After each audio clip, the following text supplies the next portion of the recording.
Buenos días. ¿No se oye? Buenos días. Si quieren pueden pasar hacia adelante. Come forward so you can be a little more cozy. So, voy a hablarles en español. ¿Todo el mundo entiende español? Ok, perfecto. Bueno, pues nada, bienvenidos a la biblioteca. He dividido esta presentación en una muy breve presentación. Ustedes entenderán que es muy difícil resumir a la Biblioteca del Congreso en 15 minutos, pero yo lo voy a intentar. Es la primerísima presentación en español en la historia del festival, que ya lleva 21 años. Y la idea que yo tengo es darles un paseo histórico por la Biblioteca del Congreso, su historia, su misión, los tesoros nacionales que tenemos en la biblioteca y por supuesto algo de las colecciones hispanas. Y por último les vamos a hablar de los recursos que hay para las familias, los colegios y las comunidades. Y bueno, un recordatorio al final de que también se aproxima el mes de la herencia hispana. Es muy importante que nos unamos para celebrar esa fecha. Así es que vamos a comenzar. ¿Están listos?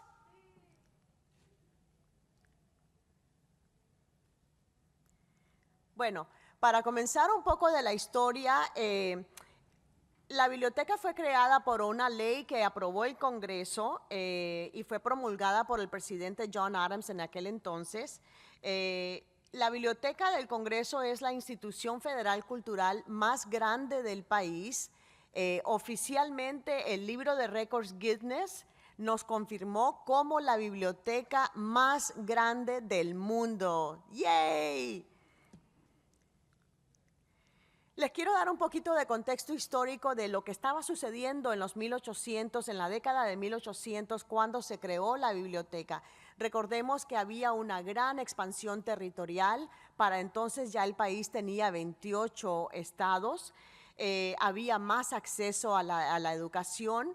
Para finales de la década de 1800 ya se había instituido el sistema de kindergarten, lo cual quiere decir de que más personas tenían acceso a la educación y por ende tenían más acceso a los periódicos, a informarse. Se habían revolucionado muchos métodos de comunicación, la imprenta, había una producción masiva de periódicos. Entonces, claro, había más posibilidades de instruirse, de educarse y de leer, por supuesto. Se popularizaron también los parques temáticos, los centros comerciales, los eventos culturales y deportivos y, por supuesto, el béisbol se convirtió en el deporte nacional de Estados Unidos. Les doy eso para que entiendan en qué situación estaba el país cuando el Congreso aprobó esa ley para instituir la Biblioteca del Congreso. Empezó, aunque ustedes no lo crean, con un solo salón en el Capitolio. Lo pueden ver ahí, no sé si pueden ver la imagen. Era un solo salón, tenía como 700 libros apenas y había sido dotado de $5,000. Luego, con el tiempo, bueno, lo que pasó también es que los británicos habían incendiado la capital y el Capitolio y se llevaron en el incendio la Biblioteca del Congreso. Entonces, claro, se tuvo que reconstruir. El presidente Thomas Jefferson donó buena parte de su colección personal de libros, más de 6,000 libros, y con eso se empezó a reconstruir la Biblioteca del Congreso. Ahí vemos una imagen del primer edificio, que fue el edificio de Thomas Jefferson. Luego vino el edificio de Adams.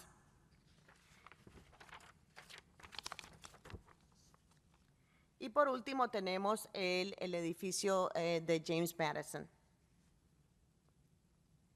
Ahora, lo que ayudó a ampliar la biblioteca fue que se estableció dentro del recinto la Oficina de Derechos de Autor, Copyright Office, y con eso, en 1870, eso ayudó a que se ampliaran las colecciones, porque cada libro que era registrado o que es registrado en la Oficina de Derechos de Autor, pues queda una copia en la biblioteca.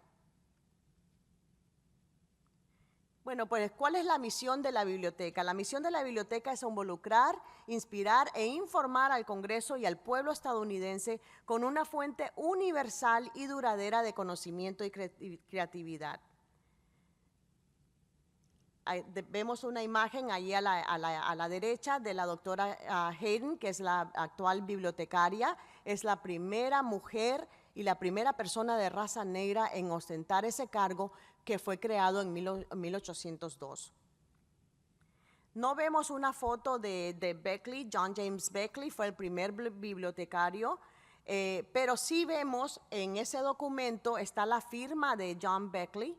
Es el documento original de la Declaración de Independencia. Y ahora vemos pues a la imagen de la doctora Carla Hayden, que el entonces presidente Barack Obama la nominó para el cargo en el 2016 y fue confirmada en el Senado. ¿Para quién es la Biblioteca del Congreso? Se estarán preguntando ustedes. Cuando se instituyó era para los miembros del Congreso, pero luego se fue ampliando para los académicos, investigadores sociales y los estudiantes. En 1897 abrió sus puertas para el público en general y hasta hoy en día cualquiera de ustedes puede ir a la biblioteca, hacer una cita para entrar a los salones de lectura y poder utilizar los recursos que tiene la biblioteca, que son muchísimos, y más adelante yo les voy a hablar de algunos de esos recursos. Vamos a darles, ahorita mismo les quiero dar una idea de la enorme colección que tenemos en la biblioteca, que son más de 173 millones de artículos, libros, fotografías, mapas, partituras, videos, de todo, de todo. Ustedes pregunten y segurísimo que tenemos algo en la biblioteca porque hay para todo y para todos. Tenemos la colección más extensa de música americana del mundo, la colección más grande de libros raros en Norteamérica y, por supuesto, la documentación más extensa sobre la cultura popular de Estados Unidos. Por ejemplo, quisiera destacar algunos. Una de las copias de la Biblia de Gutenberg, que eso fue un libro muy importante porque marcó un antes y un después en el arte de hacer libros en el mundo. Así es que es muy importante. Tenemos una de las 3 copias existentes que hay de la Biblia. Tenemos un borrador aquí les estoy mostrando parte de esas imágenes. Tenemos ahí en amarillo un borrador original de la Declaración de Independencia. Es un tesoro, por supuesto. Tenemos la más vasta colección de libros de historietas, de cómics, y tenemos, pues, por supuesto, muchísimas cosas que le pueden interesar a cualquiera en la cultura popular. Mapas de las expediciones, este mapa, por ejemplo, es de la expedición de Lewis and Clark, que fue un hito en la historia del país porque se fue ampliando el territorio.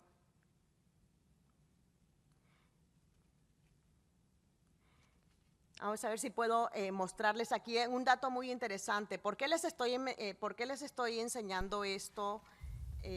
From the Library of Congress in Washington, D.C.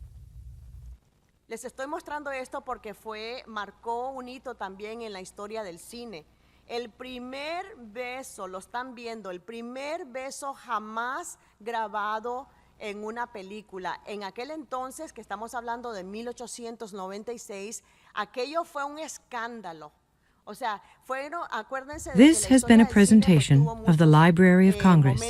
Visit us at loc.gov. Fue un escándalo ver un beso grabado en pantalla. Ahora quiero pasar un poco a darles un resumen de las colecciones hispanas que tenemos en la biblioteca.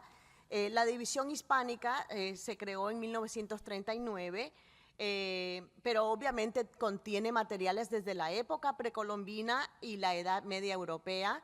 Entre los recursos que tenemos para el público y para los investigadores está el manual de estudios latinoamericanos, que incluye libros y artículos seleccionados por especialistas sobre América Latina e Iberoamérica. Tenemos la palabra archive, que tiene grabaciones de más de 600 autores y poetas contemporáneos leyendo de sus propios escritos. Más adelante les voy a dar una muestra de uno de ellos. Y tenemos, por ejemplo, el podcast de la biblioteca, donde también hablamos sobre las colecciones hispanas de la biblioteca. Aquí tenemos, por ejemplo, una imagen de la copia original, la primera edición del primer volumen de Don Quijote. ¿Ustedes leyeron Don Quijote cuando estaban jovencitos? Bueno, yo voy a admitir que no terminé de leerlo, pero es una obra magistral de Miguel de Cervantes y tenemos una primera edición. Tenemos también libros de Isabel Allende, todo el mundo conoce a la escritora chilena. Tenemos los poemas de Pablo Neruda, tenemos grabaciones de Neruda leyendo algunas de sus obras y tenemos un póster. Me gustó poner esa imagen ahí para recordarnos de que también se creó mucha arte en torno a la pandemia del COVID-19 y este es un afiche, un póster que hizo Alfredo Ponce para hablar del efecto que tuvo la pandemia en las escuelas, ¿no? Y en la enseñanza. Y aquí vamos a ver si puedo que escuchen un poco de la grabación de Gabriel García Márquez leyendo parte de su obra El otoño del patriarca en 1977. Vamos a ver si funciona. Gabriel García Márquez,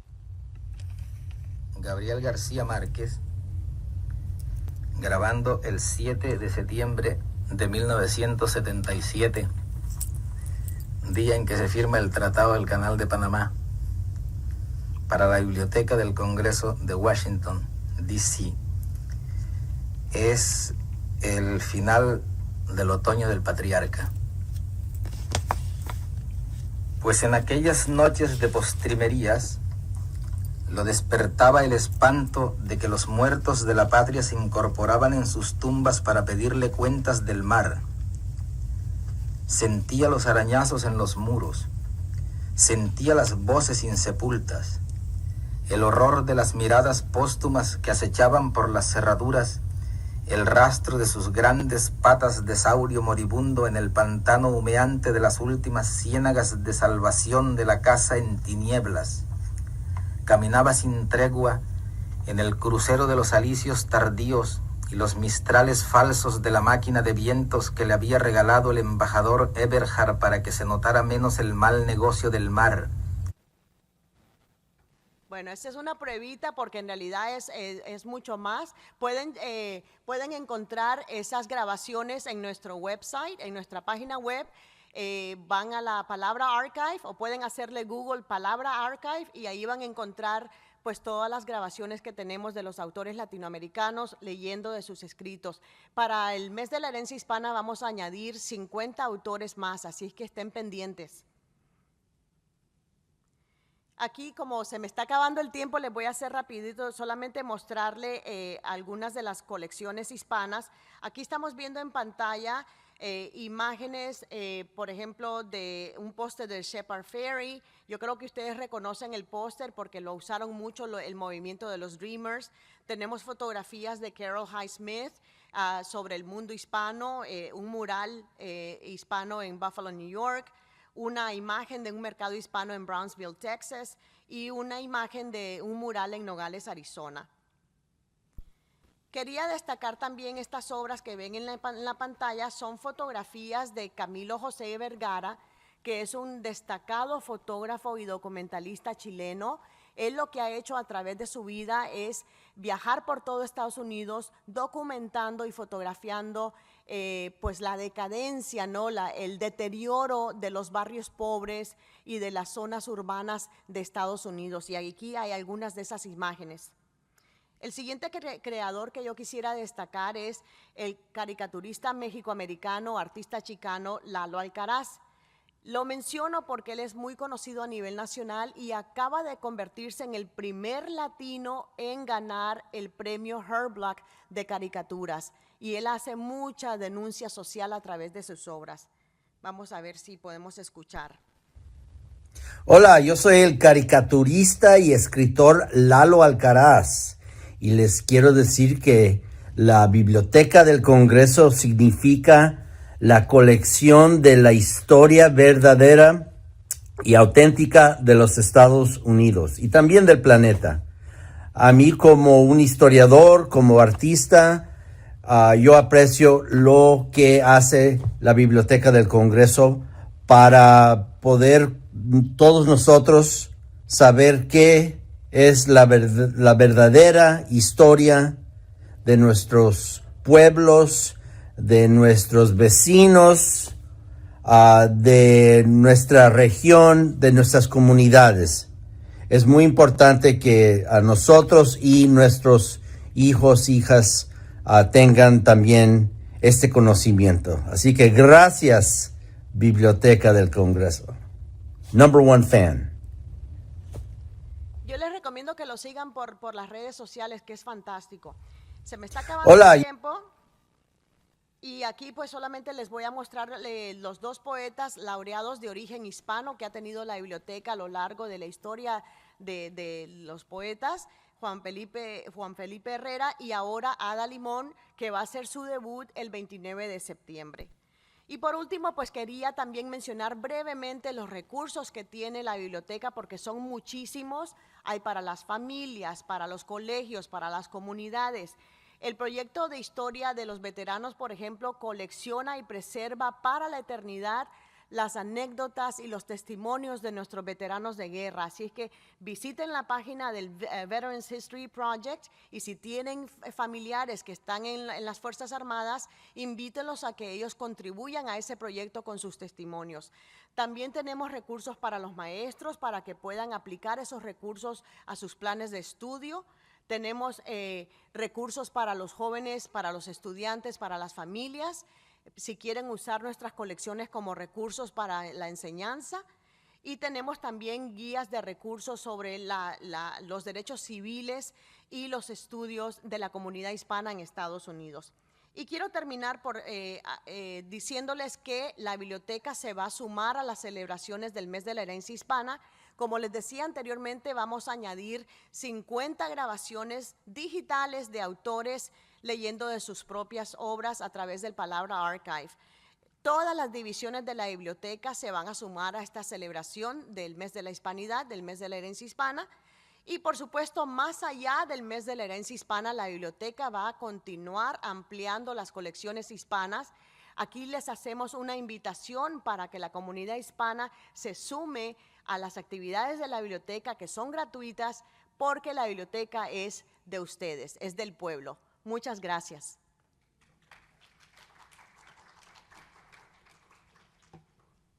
Buenos días con todos. Mi nombre es Claudia Morales. Soy una de las productoras de la Oficina de Conciertos y vengo aquí brevemente para invitarlos a que conozcan la Oficina de Conciertos y que sepan que tenemos conciertos gratuitos todo el año disponibles para todos ustedes. Empezamos ahora en el otoño y estamos desde octubre hasta junio. Tenemos haciendo conciertos hace 98 años, pero lamentablemente somos el secreto mejor guardado de Washington, D.C. No solamente tenemos conciertos, sino también conversaciones, lecturas, simposios abiertos para todo el público. Alguno del contenido también es en español y lo tenemos en nuestras páginas web. Así que bueno, visítennos, pasen la voz, vengan y contáctenos. Y si tienen alguna pregunta, pues es el momento de hacerla.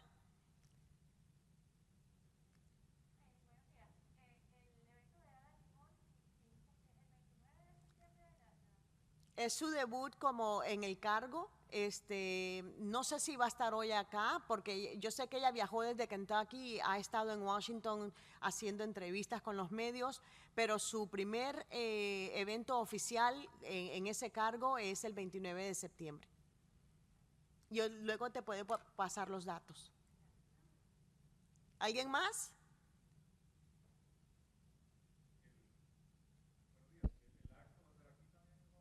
Sí, sí, sí. Les tomo los datos y luego les paso la información por email. Sí, claro. Muy importante además porque ella y Juan Felipe Herrera son los únicos dos poetas laureados de origen hispano que ha tenido la biblioteca. Yo creo que es importante. Ada Limón obviamente quiere presentarse como, ante todo, primero como una poeta, y obviamente también pues mostrar orgullo porque parte de su herencia es también mexicoamericana. Ella nació en California, pero su abuelo fue inmigrante mexicano. Y bueno, ella cuenta toda su historia, le hacen Google y van a encontrar un montón de entrevistas que ha hecho, pero es importante pues porque yo sé que la comunidad hispana tiene ese orgullo de verse representado en la biblioteca en semejante cargo. ¿Alguien más? Cualquier cosa, cualquier pregunta que tengan. ¿Sí? ¿Tienen ustedes las tarjetas de visita? ¿Las tarjetas de qué, perdón? No, yo no tengo, pero podemos tomar tus datos al final y con gusto te enviamos cualquier información que necesites. Porque yo no tuve mucho tiempo de explorar un poco más los recursos que tenemos, pero que les garantizo que son muchísimos. Hay recursos para los maestros, para las familias. Si ustedes quieren ayudarle a sus hijos con sus tareas, hay información de todas las colecciones que tiene la biblioteca. O sea, no se olviden, son más de 173 millones de artículos. O sea, ahí hay de todo, de todo. Se me olvidó mencionar que incluso para las personas que tienen problemas de visión, tenemos materiales en Braille, partituras en Braille también. O sea que es una división aparte, pero siempre pensando en personas que tienen problemas de visión o cualquier otra discapacidad, la división les ayuda con esos materiales. ¿Alguien más? No puede ser que no tengan preguntas.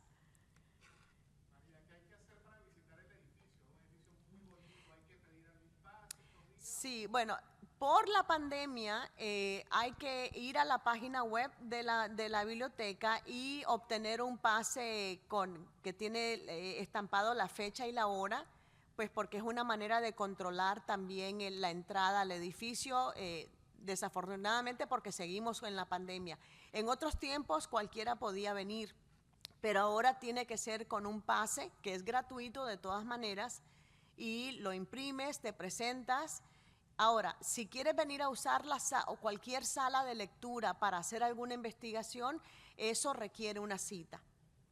Y de hecho, mucha gente lo que hace es que viene a la biblioteca y solicita una tarjeta de la biblioteca, como cuando ustedes van a su biblioteca de su barrio, de su comunidad. En este caso, ustedes pueden sacar una tarjeta, pero las investigaciones las tienen que hacer acá. El público no puede sacar libros de la biblioteca, pero están bienvenidos y lo único que se requiere es que hagan una cita.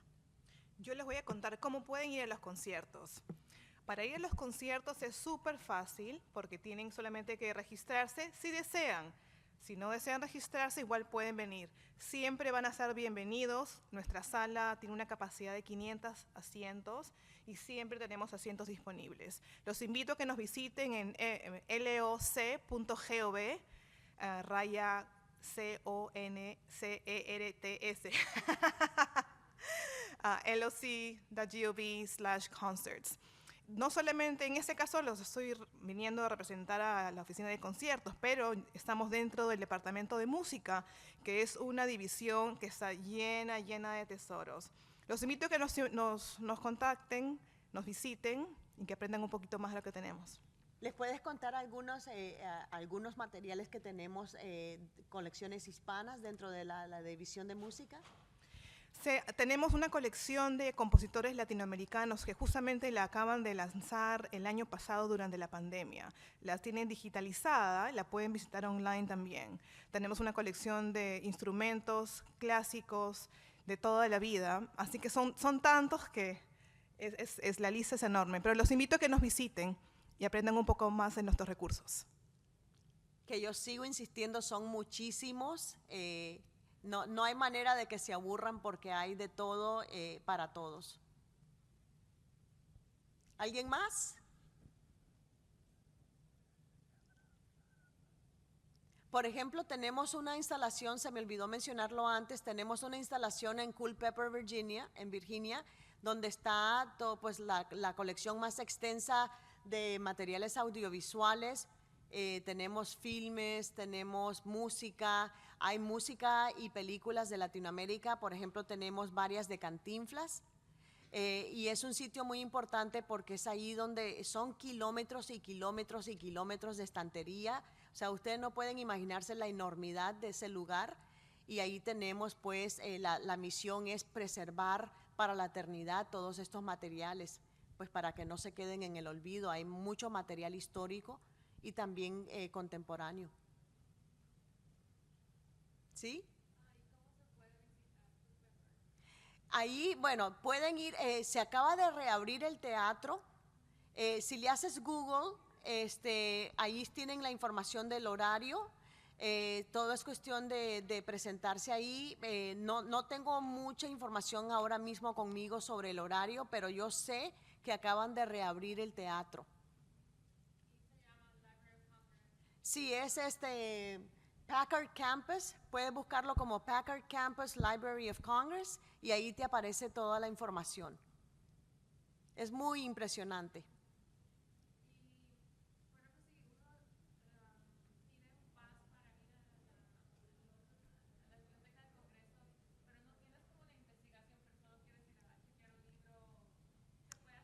Claro.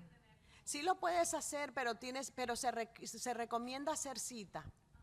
Sí, sí. Por ejemplo, en la sección de música donde estamos nosotros, no solamente tenemos libros, sino tenemos los scores, que son las partituras de música. Y no solamente eso, sino tenemos, por ejemplo, las cartas, la correspondencia que han habido de compositores, de artistas famosos. En este caso, las personas que deseen, no solamente tienes que ser un investigador, una persona que tiene pasión e interés en algo, puedes ir y los personal les encanta que vayan y les pregunten. Si alguien va y dice, yo quiero ver la carta que le escribió, por decir, dame un nombre, acabamos de hacer un concierto de Astor Piazzolla, por decirte. Yo quiero la carta de Astor Piazzolla que le escribió a su mamá y he visto que la tienen acá, les va a encantar. Van a bajar, les van a sacar una caja gigante con un montón, no solamente esa caja, esa carta, sino con muchas cartas, con mucha información y a ellos les encanta. Si ustedes pueden comunicarse con ellos con tiempo, y ahí estoy yo, si alguien necesita ayuda con el idioma, para facilitar el encuentro, es nuestra pasión. Es la pasión de comunicar lo que tenemos y hacerlo accesible a las personas. Ese es creo que lo más importante que tal vez queremos comunicar. Esas personas nos encanta lo que hacemos, es el amor por el conocimiento y por los tesoros que la biblioteca tiene. Y son de todos nosotros. Basta solamente con querer y tener la intención, y todas las personas que trabajamos allí estamos felices de atenderlos. Por eso yo creo que ese es el mensaje principal que queremos que ustedes se lleven hoy, de que la biblioteca es de ustedes, es un recurso del pueblo, de la nación, y los expertos, cuando yo digo expertos, es que son expertos, conocen la historia de todos los artículos que están bajo su división. Así es que, como decía Claudia, si ustedes quieren conocer un poco más de la historia de estos artículos, ahí tenemos expertos que les pueden guiar y les pueden ofrecer ayuda con lo que necesiten. Así que ese es el mensaje principal, que es la biblioteca del pueblo, y estamos acá para ayudarlos. Muchas gracias. Gracias.